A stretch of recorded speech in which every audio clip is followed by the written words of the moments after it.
Welcome to Samba Samba. Enjoy the video. In this video, I will explain how to make rolls at home with potato. First, let's gather our ingredients. You'll need 1½ cups of warm mashed potatoes, 2¼ teaspoons of active dry yeast, and ½ cup of warm milk.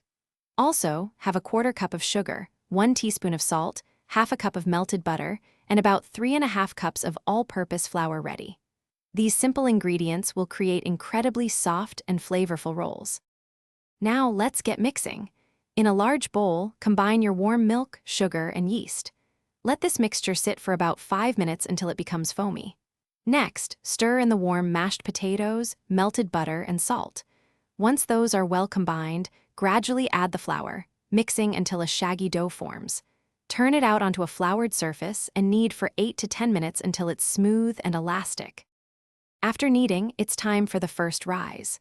Lightly oil a clean bowl, place your dough inside, cover it, and let it rest in a warm spot for 1 to 1½ hours. It should double in size. Once risen, gently punch down the dough to release the air. Then, divide it into 12 equal pieces. Roll each piece into a smooth, round ball, preparing them for their final shape.